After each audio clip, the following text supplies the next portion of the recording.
शबे बारात, एक ऐसी रात जिसके अंदर इंसानों की जिंदगियों के बारे में निहायत अहम और बेहद खतरनाक फैसले किए जाते हैं कि कौन जिंदा रहेगा और कौन इस दुनिया से चला जाएगा, किस पर आसानी उतरेगी और किस पर आजमाइशों की बारिश होगी, किसके रिस्क में कुशादगी होगी और किसकी जिंदगी तंगी और परेशानियों में घिर जाएगी, कौन गरीब से अमीर बनेगा और किसके लिए मुसीबतों का आगाज होने वाला है, और किन लोगों के नाम मुर्दा लोगों की उस फहरिस्त में लिख दिए जाएंगे जिससे वापस लौटना किसी के इख्तियार में नहीं। प्यारे दोस्तों, अगर आज रात आपका नाम भी उस फहरिस्त में लिखा जा रहा हो तो क्या यह रात आपके लिए आम रह जाएगी? आज की इस वीडियो में हम शबे बारात की सिर्फ रस्में नहीं, हकीकत बताएंगे। यह रात असल में है क्या? इस रात नाम ए अमाल क्यों बदले जाते हैं? इस रात इंसानों के बारे में कौन कौन से फैसले किए जाते हैं? और अगर खुदा न खास्ता हमारा नाम भी मरने वालों की लिस्ट में लिख दिया गया हो तो क्या हमारे पास कोई रास्ता बचता है या सब कुछ खत्म हो जाता है? प्यारे दोस्तों, शबे बारात इस्लामी साल के 8वें महीने शाबान उल मुअज्जम की 15वीं रात को आती है, यानी 14 शाबान की मगरिब के बाद और 15 शाबान की फज्र तक यह रात जारी रहती है। और यही वह रात है जिसके बारे में नबी करीम सल्लल्लाहु अलैहि वसल्लम ने अपनी उम्मत को खास तौर पर खबरदार फरमाया। ये रमजान से पहले आने वाली आखिरी बड़ी और फैसला कुन रात है। अब जरा इस लफ्ज को समझिए, शब यानी रात और बारात यानी बरी होना, रिहाई पा जाना, सजा से छुटकारा मिल जाना। इसलिए इस रात को शबे बारात कहा जाता है क्योंकि इस रात मुसलमान अपने गुनाहों से रिहाई मांगते हैं और अल्लाह तबारक व ताला अपनी रहमत के सदके लाखों करोड़ों बंदों को जहन्नुम की आग से आजाद फरमा देता है। उम्मुल मोमिनीन हजरत आयशा सिद्दीका रज़ियल्लाहु अन्हा फरमाती हैं, एक रात मैंने देखा कि हुजूर सल्लल्लाहु अलैहि वसल्लम मेरे हुजरे में मौजूद नहीं हैं। मैं घबराई, तलाश में निकली। जब जन्नतुल बकी पहुंची तो वहां का मंजर दिल हिला देने वाला था। मैंने देखा हुजूर सल्लल्लाहु अलैहि वसल्लम कब्रिस्तान में तशरीफ फरमा है, सर झुका हुआ, हाथ उठे हुए, लब्बों पर दुआ और दिल में पूरी उम्मत का दर्द। वह जगह जहां वह लोग आराम कर रहे थे जो कभी हमारी तरह जिंदा थे, हंसते थे, बोलते थे, दुनिया में मशगूल थे, मगर आज खामोश कब्रों में सो रहे हैं। हुजूर सल्लल्लाहु अलैहि वसल्लम उनके लिए भी दुआ कर रहे थे जो कब्रों में हैं, और उनके लिए भी जो अभी जिंदा हैं मगर गफलत में डूबे हुए हैं। मुझे देखकर हुजूर सल्लल्लाहु अलैहि वसल्लम ने फरमाया, ए आयशा, क्या तुमने यह गुमान किया कि अल्लाह का रसूल तुमसे ज्यादती करेगा? मैंने अर्ज किया, या रसूल अल्लाह, मुझे लगा शायद आप किसी और उम्महातुल मोमिनीन के हुजरे में तशरीफ ले गए होंगे। तो हुजूर सल्लल्लाहु अलैहि वसल्लम ने फरमाया, आज शाबान की 15वीं रात है, यह शबे बारात है। इस रात अल्लाह ताला बनु कल्ब की बकरियों के बालों से भी ज्यादा लोगों की मगफिरत फरमाता है। प्यारे दोस्तों, बनु कल्ब अरब का बहुत बड़ा कबीला था जिनके पास लाखों बकरियां थीं। यानी जिस रात अल्लाह की रहमत इस कदर बरसती है कि गुनाहगारों की गिनती बालों से भी ज्यादा हो जाए। तो सोचिए यह रात कितनी बड़ी और कितनी कीमती है। लेकिन यहां एक डराने वाली बात भी है। यह रात सबके लिए है मगर हर एक के लिए नहीं, और यही से असल फैसलों की बात शुरू होती है। कौन बख्शा जाएगा और कौन इस रहमत से महरूम रह जाएगा। यहीं से फरिश्तों की फहरिस्त तैयार होने लगती है और यहीं से जिंदगी और मौत की लाइन खींची जाती है। प्यारे दोस्तों, शबे बारात सिर्फ मगफिरत की रात नहीं बल्कि फरिश्तों के लिए जिम्मेदारियां बांटने की रात है। इस रात अल्लाह तबारक व ताला कुछ खास फरिश्तों को कुछ खास काम सौंप देता है, और उन्हीं कामों में सबसे बड़ा और सबसे डराने वाला काम है जिंदगी और मौत की फहरिस्त। हदीसों में आता है कि शाबान की 15वीं रात अल्लाह ताला मलिकुल मौत को एक फहरिस्त अता फरमाता है और फरमाता है, इस साल जिन जिन लोगों की रूह कब्ज की जानी है उनके नाम इस फहरिस्त में लिखे हुए हैं। यानी अब यह सिर्फ लिखा हुआ फैसला नहीं बल्कि अमल में आने वाला हुक्म है। प्यारे दोस्तों, यहां एक बात बहुत गौर से समझने की है। लौह ए महफूज में तो सब कुछ पहले से लिखा है, लेकिन शबे बारात की रात उन फैसलों को फरिश्तों के हवाले कर देना इस बात की निशानी है कि अब उन फैसलों की घड़ी करीब आ चुकी है। अब जरा एक मंजर सोचिए। एक इंसान अपनी दुकान बढ़ा रहा है, एक घर बना रहा है, कोई शादी की तैयारी में लगा है, कोई अपने बच्चों के भविष्य के सपने देख रहा है, लेकिन उसी रात उसका नाम मरने वालों की फहरिस्त में लिखा जा चुका होता है। वह खुद नहीं जानता, उसके घर वाले नहीं जानते, उसके दोस्त नहीं जानते, मगर फरिश्ते जानते हैं। यही है शबे बारात की रात। यह रात ख्वाब नहीं दिखाती, हकीकत दिखाती है। सरवर ए कायनात हजरत मोहम्मद मुस्तफा सल्लल्लाहु अलैहि वसल्लम ने इरशाद फरमाया, एक शाबान से दूसरे शाबान तक जिन लोगों की मौत होनी होती है उनके नाम इसी रात लिख दिए जाते हैं। यहां तक कि इंसान शादी करता है, उसके बच्चे पैदा होते हैं, मगर उसका नाम मरने वालों में लिखा जा चुका होता है। प्यारे दोस्तों, अब यहां एक बहुत बड़ा सवाल पैदा होता है। अगर नाम लिखा जा चुका हो तो क्या दुआ का कोई फायदा है? क्या तकदीर बदली जा सकती है? यही सवाल हर दिल में उठता है। इसी सवाल का जवाब नबी ए करीम सल्लल्लाहु अलैहि वसल्लम ने एक मिसाल के जरिए दिया। एक शख्स सहरा में सफर कर रहा था। दोपहर के वक्त एक दरख्त के नीचे आराम के लिए रुका। उसने अपना ऊंट दरख्त से बांधा और खुद लेट गया। थोड़ी देर बाद आंख खुली तो देखा ऊंट गायब है। सहरा में ऊंट का खो जाना यानी मौत को दावत देना।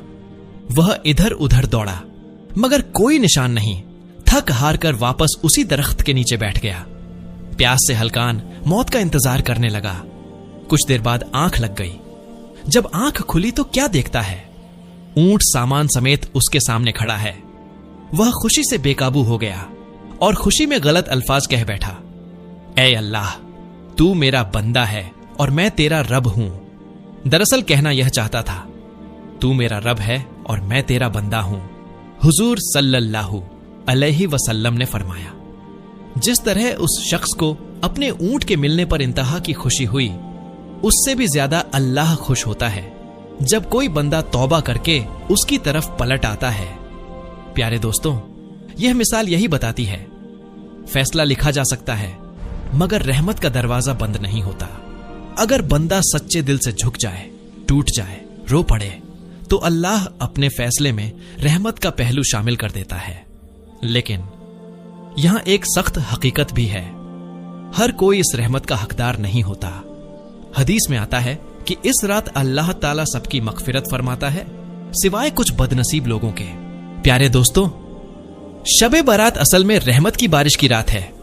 एक ऐसी रात जिसमें अल्लाह तबारक व ताला अपने रहम व करम से पूरी मखलूकों की तरफ नजर ए करम फरमाता है। लेकिन हर बारिश में कुछ जमीनें ऐसी होती हैं जो पानी सोख लेती हैं और कुछ ऐसी जहां पानी ठहरता ही नहीं। नबी ए करीम सल्लल्लाहु अलैहि वसल्लम ने खुद फरमाया, अल्लाह ताला शाबान की 15वीं रात तमाम मखलूकन की मगफिरत फरमाता है सिवाय मुशरिक और दिल में कीना रखने वाले के। यानी यह रात इतनी बड़ी है, इतनी वसीय है, इतनी रहमतों से भरी है कि फिर भी कुछ लोग इससे महरूम रह जाते हैं। अब सवाल यह है, कौन है ये बदनसीब लोग?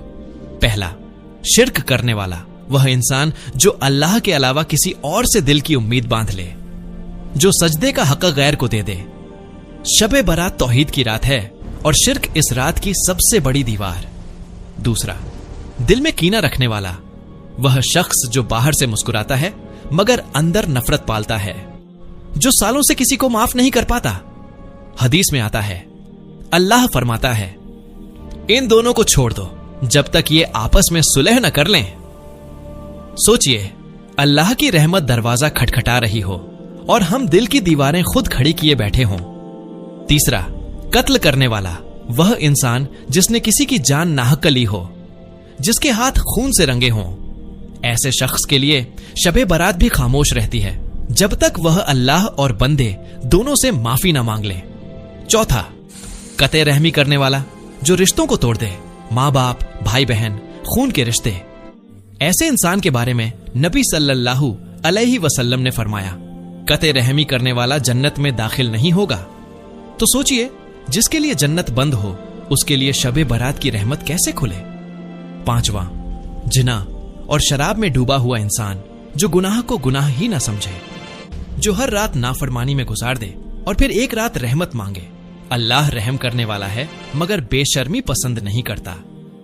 प्यारे दोस्तों, यह बातें डराने के लिए नहीं हैं, यह जगाने के लिए हैं, क्योंकि अगर यह लोग आज की रात सच्चे दिल से तौबा कर लें तो अल्लाह आज भी बनु कल्ब की बकरियों से ज्यादा मगफिरत फरमाने वाला है। अब जरा कब्रिस्तान का वह मंजर दोबारा याद कीजिए। हुजूर सल्लल्लाहु अलैहि वसल्लम कब्रों के बीच खड़े हैं। वह कब्रें जो कभी जिंदा लोगों के घर थे, वह लोग जो कभी हमारी तरह सपने देखते थे और आज खामोशी ओढ़े पड़े हैं। शबे बारात हमें यह बताने आती है, मौत अचानक नहीं आती, मौत पहले लिखी जाती है, और यह भी कि अल्लाह मौत से पहले तौबा का मौका देता है। प्यारे दोस्तों, अब सवाल यह नहीं रहा कि शबे बारात क्या है, अब सवाल यह है हम इस रात क्या हैं, रहमत के हकदार या फहरिस्त में लिखे गए। यहीं से अब बात जाती है अमल की तरफ। इस रात क्या करना चाहिए, क्या नहीं करना चाहिए, और कैसे उम्मीद रखी जाए कि अल्लाह हमारा नाम रहमत वालों में लिख दे। दोस्तों, अब तक हमने शबे बारात की हकीकत समझी, फैसलों की रात, मौत और जिंदगी की फहरिस्त, मगफिरत और महरूमी का फर्क। अब आखिरी और सबसे अहम सवाल, इस रात हमें करना क्या चाहिए।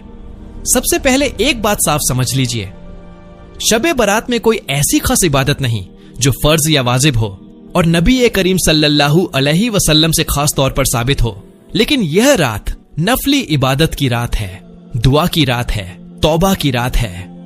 इस रात सबसे पहला काम सच्ची तौबा। बिना तौबा के कोई इबादत पूरा असर नहीं दिखाती। अल्लाह से कहिए, या अल्लाह, मैंने जानबूझकर भी गुनाह किए और नादानी में भी, आज मैं मान गया मैं गलत था, अब वापस आ गया हूं, मुझे माफ कर दे। याद रखिए, तौबा अल्फाज से नहीं दिल से होती है। दूसरा काम, नफली इबादत, 2 रकात नफल, 4 रकात नफल, जितनी तौफीकत हो, कोई गिनती नहीं, कोई दबाव नहीं, और यह नफल घर में पढ़ना बेहतर है, क्योंकि नबी सल्लल्लाहु अलैहि वसल्लम ने फरमाया, अपने घरों को कब्रिस्तान मत बनाओ। तीसरा काम, कुरान और जिक्र, थोड़ी तिलावत, थोड़ा दरूद, थोड़ा इस्तिगफार। यह नहीं देखना कितना पढ़ा, यह देखना है किस दिल से पढ़ा। चौथा काम, दुआ। यह रात मांगने की रात है। नबी सल्लल्लाहु अलैहि वसल्लम ने फरमाया कि इस रात अल्लाह की तरफ से आवाज आती है, क्या कोई है जो मगफिरत मांगे कि मैं उसे माफ कर दूं? क्या कोई है जो मांगे कि मैं उसे अता करूं? तो फिर अपनी जरूरतें मत छुपाइए, अपने गुनाह, अपनी मजबूरियां हो, अपनी तकलीफें, अपनी औलाद, अपना रिस्क, अपनी आखिरत, सब कुछ अल्लाह के सामने रख दीजिए। क्या कब्रिस्तान जाना जरूरी है? नहीं, कब्रिस्तान जाना इबादत नहीं, इबरत है। वहां जाकर अहले कबूर के लिए दुआ कर सकते हैं, सफाई कर सकते हैं, मगर इबादत को कब्रिस्तान से लाजिम मत कर लीजिए। इस रात क्या नहीं करना चाहिए? गुनाह भरी महफिलें, आतिशबाजी, बेपर्दगी, फिजूल हंगामा। याद रखिए, यह रात माफी मांगने की है, नए गुनाह जोड़ने की नहीं। आखिरी बात, दिल को चीर देने वाली। प्यारे दोस्तों, हो सकता है यह आपकी आखिरी शब्बे बारात हो। अगले साल आप जिंदा हो या किसी की यादों में कोई आपकी कब्र पर खड़ा होकर फातिहा पढ़ रहा हो और कह रहा हो, अल्लाह इसे बख्श दे, तो क्यों ना आज ही खुद अपने लिए माफी मांग ली जाए। शबे बारात डराने नहीं आती, जगाने आती है। यह रात यह नहीं कहती सब खत्म हो गया, यह कहती है अब भी वक्त है। अगर आज की यह वीडियो आपके दिल को छू गई हो तो इसे अपने तक महदूद मत रखिए। कमेंट बॉक्स में शब्बे बारात जरूर लिखिए और इस वीडियो को उन लोगों तक पहुंचाइए जो गफलत में हैं। शायद किसी एक दिल की तौबा आपकी वजह से कबूल हो जाए। हम मिलेंगे अगले कहानी में TR इस्लामिक स्टोरीज पर। अल्लाह हम सबका नाम रहमत वालों में लिख दे। आमीन।